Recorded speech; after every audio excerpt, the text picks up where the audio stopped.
Kali ini adalah lanjutan dari episode sebelumnya. Kalau episode pertama kita membahas ada dugaan DP 50 juta ya di AHWA untuk proses ketua PBNU dipilih langsung tanpa proses muktamar, dan kemudian adanya permainan di baliknya itu. Dan isu penunjukan langsung itu langsung ditujukan untuk ketua umum. Maka kali ini kita bergeser kepada sosok yang namanya semakin sering muncul menjelang Muktamar NU ke-35, Dr. Kiai Nazaruddin Umar. Pertanyaannya bukan sekedar apakah Nazar itu layak atau nggak layak menjadi ketua umum, tapi ada pertanyaan yang jauh lebih besar di balik itu semuanya. Mengapa tiba-tiba nama Nazaruddin Umar itu didorong? Ini ada apa dan siapa yang paling berkepentingan di balik itu semua? Dan mengapa sebagian kalangan mulai mengkaitkan dengan jaringan Ba'alawi yang selama beberapa tahun terakhir sedang mengalami tekanan mental, tekanan opini publik di lingkungan Nahdliyin terkait nasabnya yang diragukan sebagai keturunan Nabi Muhammad. Apakah ini suatu kebetulan? Ataukah ada sebuah strategi yang lebih besar yang sedang dipermainkan atau dijalankan secara senyap perlahan ini menjelang Muktamar NU? Ya, karena semakin kita telusuri, semakin kita mendalami, semakin kita analisis, semakin terlihat bahwa ini bukan sekedar soal kandidat. Ini menyangkut arah NU 5 tahun ke depan dan arah kepentingan kelompok tertentu. Menyangkut siapa yang akan mengendalikan nasib keagamaan, kita bisa menduga itu, yang kita bisa menganalisis. Menyangkut siapa yang akan memiliki pengaruh simbolik terbesar seperti Ba'alawi ya, yang menghegemoni di organisasi Islam terbesar di Indonesia, yaitu NU.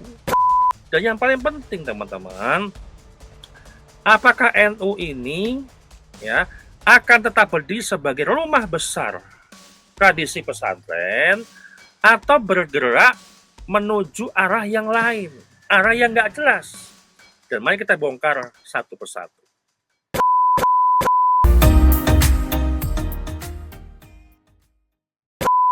Ya, sahabat Charlie dimanapun berada, selamat datang di Papasan Insight Channel.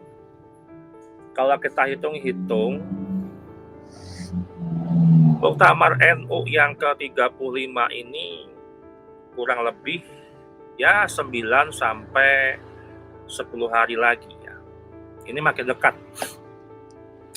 9 dan 10 itu waktunya mengumpulkan seluruh kekuatan. Kekuatan yang fokus terhadap perubahan NU ke depan, atau kekuatan yang fokus terhadap kelompok tertentu seperti Ba'alawi yang ingin posisinya aman di NU. Karena Muktamar NU yang sebelumnya itu belum ada polemik nasab, dan Muktamar tahun ini di tengah polemik nasab, dan polemik nasab ini membuat Ba'alawi itu tergerus pengaruhnya, ya berkurang pendukungnya, mulai berpaling kibin-kibin ini, sehingga ini menjadi faktor penentu bagi eksistensi Ba'alawi yang selama ini dompleng atau nempel ya di tubuh NU. Kemudian Muktamar itu kan harusnya membahas visi, membahas misi ya, membahas bagaimana NU ke depan itu menjawab tantangan umat, pembaharuan Nahdlatul Ulama lebih kepada ilmu ketimbang taklid. Kan banyak juga PBNU pengurusnya ya di pusat itu yang masih bertaklid buta terhadap kelompok Ba'alawi. Nah, hal ini terjadi sangat berbeda harusnya. Publik justru sibuk membahas faksi, membahas kelompok, membahas jaringan, membahas siapa berada di belakang siapa gitu kan. Nah, itu memang perlu kita analisis. Namun jangan lengah juga kepada warga Nahdliyin supaya Muktamar NU itu dikawal betul-betul supaya tidak ada terjadi pengalihan isu jelang Muktamar. Publik lebih senang membahas isu lain yang lebih hot mungkin, yang lebih viral, yang lebih baru ketimbang isu muktamar. Nah, nanti muktamarnya itu akan teralihkan gitu kan. Dan publik hari ini juga sadar pemilihan ketua umum PBNU itu bukan sekedar jabatan administratif. Ketum PBNU adalah sebagai pusat pengaruh terbesar di lingkungan Nahdliyin karena dia menjalankan proses ataupun menjalankan fungsi harian tanfiziyah. Dan siapapun yang menguasai PBNU itu akan memiliki pengaruh terhadap arah organisasi, baik Rois Amnya, baik ketua umumnya ataupun struktur yang lainnya. Kemudian akan mempengaruhi arah kaderisasi, arah kebijakan keagamaan, bahkan arah hubungan NU dengan negara gitu kan. Nah, karena pertarungan yang menuju ketua umum PBNU ini selalu lebih besar daripada yang tampak di permukaan. Nah, artinya apa? Mekanisme-mekanisme inilah yang perlu kita curigai. Apakah mekanisme pemilihan ini bisa netral, bisa diserahkan organik kepada para muhtamirin, atau memang sudah disetting di belakang? Yang pertama mau kita bahas. Pertanyaannya gini, mengapa nama Nazaruddin Umar ini tiba-tiba menjadi penting untuk kita bahas? Ini jangan sampai teman-teman teralihkan. Jangan sampai juga teman-teman itu menyangka Prof. Nazar itu ya biasa aja kayak seperti calon-calon yang lain gitu kan. Tapi ini penting, teman-teman. Nazaruddin Umar saat ini bukan tokoh biasa tentunya. Ya, beliau ini adalah Menteri Agama RI. Imam besar Majelis Istiqlal, ya, tokoh nasional, figur yang dikenal publik. Artinya, Prof. Nazar ini memiliki modal simbolik yang udah cukup besar, sangat besar bahkan.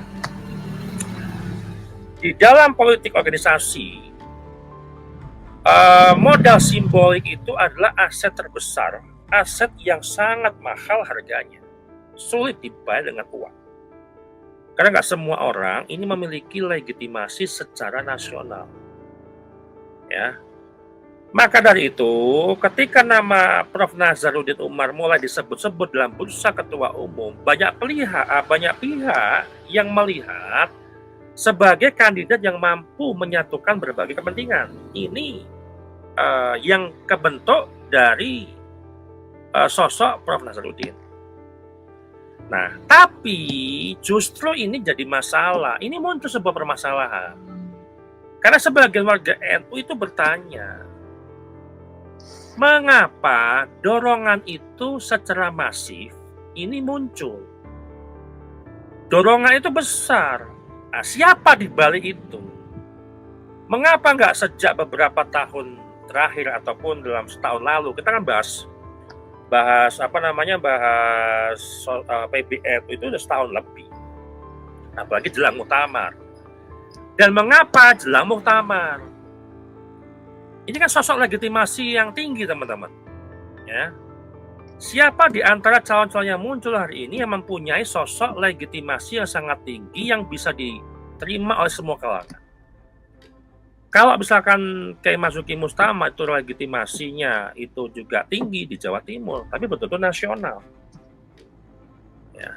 Mengapa ketika peta politik NU ini sudah memanas muncul sosok Nazaruddin Umar? Ini perlu kita tanyakan. Dan hipotesis hari ini yang pertama saya sampaikan adalah semakin besar turbulensi jelang muktamar NU, ini semakin dibutuhkan figur kompromi yang bisa diterima banyak kelompok sekaligus. Saya pernah sebut proses muktamar nanti itu prediksi saya akan muncul tokoh ataupun figur kompromi. Dan Prof. Nazar ini memiliki karakter itu sebenarnya. Kalau kita mau jujur, kita akan bedah semuanya. Yang kedua, kita perlu pemahaman juga kepada publik bahwa ada sebuah SK yang beredar bahwa Prof. Nazaruddin itu ya menjadi akwan di Jatma Aswaja yang dipimpin oleh Lutfi bin Yahya. Nah, legitimasi kuat. Oh, pantas, kuat, dikenal, diterima, maka ada susunan kepengurusan di Jatma Aswaja. Ini bukan Jatmanya, ini Jatma yang punya Habib Lutfi, pecahan dari Jatma Aswaja. Nah, disinilah publik ini mulai menghubungkan titik-titik yang sebelumnya terpisah. Ini puzzle-puzzle yang bisa kita susun. Kalau kemarin kita bahas, sebelum kita bahas dugaan suap untuk Ahwa, ya, supaya ketum PBNU itu nggak perlu digunakan proses, langsung ditunjuk aja gitu kan. Dan kedua, muncul sosok Prof. Nazaruddin Umar. Apakah ini terhubung? Nah, teman-teman bisa analisis sendiri juga, bisa menyimpulkan. Karena selama beberapa tahun ini, nama Lutfi bin Yahya dan kelompok Ba'alawi ini sering muncul dalam berbagai diskursus publik tentang NU. Akibatnya apa? Setiap tokoh yang memiliki kedekatan dengan jaringan tertentu seperti Ba'alawi ini mulai mendapatkan sorotan yang lebih besar. Perkara benar atau salah persepsi, ya itu adalah soal lain. Tapi yang terpenting itu adalah persepsi publik itu nyata. Dan persepsi itu seringkali lebih berpengaruh daripada fakta administratif. Karena dalam ilmu sosial, perspektif itu lebih cepat terbentuk daripada sebuah klarifikasi. Ini adalah intinya. Kemudian, dalam hipotesis ini saya sampaikan, sebagian warga NU ini mulai menjadikan sebuah afiliasi organisasi atau afiliasi yang berkaitan dengan organisasi dengan kelompok-kelompok lain yang berafiliasi gitu ya, sebagai indikator politik jelang muktamar. Jadi NU berafiliasi misalkan dengan tokoh-tokoh ataupun dengan Habib Ba'alawi itu sebagai indikator politik. Akibatnya apa? Setiap kandidat tidak lagi dinilai hanya berdasarkan kapasitas pribadi, tapi juga berdasarkan jaringan yang berada di baliknya. Nah, kemudian mengapa ya isu Ba'alawi itu sering muncul dan terus berkaitan? Ini yang paling penting untuk kita bisa bedah sebenarnya. Karena sebenarnya muktamar NU itu bukan muktamarnya Ba'alawi loh ya, bukan. Namun gini loh, nama Ba'alawi itu terus muncul. Sebenarnya sederhana jawabannya. Karena dalam posisi persepsi publik saat ini, Ba'alawi itu sudah berubah dari sekedar identitas genealogis, berubah menjadi simbol politik. Ketika sesuatu berubah menjadi simbol politik, maka akan terus muncul dalam setiap pertarungan kekuasaan. Ya sama seperti istilah oligarki dalam politik nasional, sama seperti istilah dinasti dalam politik daerah gitu kan. Maka dalam sebagian ruang diskusi Nahdliyin, istilah Ba'alawi itu telah berubah menjadi sebuah simbol pengaruh. Dan simbol itulah yang sedang diperdebatkan hari ini teman-teman. Nah, di episode ini terakhir untuk episode 2, saya memberikan sebuah hipotesis. Ya, di sini saya memberikan hipotesis bahwa sebagian elit mungkin melihat muktamar ini sebagai momentum untuk memastikan jaringan pengaruh ini tetap bertahan 5 tahun ke depan atau enggak. Maka sebagai penutup di episode kedua ini teman-teman, kita menemukan sebuah pola yang mulai terbentuk. Di episode pertama kemarin berbicara mengenai dugaan permainan menjelang muktamar. Episode yang hari ini berbicara mengenai kandidat yang mulai dikaitkan dengan Ba'alawi. Dan keduanya ini mengarah kepada satu pertanyaan besar. Apakah muktamar NU yang ke-35 ini benar-benar hanya soal memilih ketua umum? Ataukah sedang terjadi pertarungan yang lebih besar mengenai arah ideologi, jaringan pengaruh, dan masa depan NU? Karena pada episode ketiga nanti, kita akan masuk ke bagian yang paling sensitif. Kita akan bahas teman-teman, siapa yang sesungguhnya diuntungkan kalau seluruh rangkaian dugaan, manuver, dan konsolidasi ini berhasil.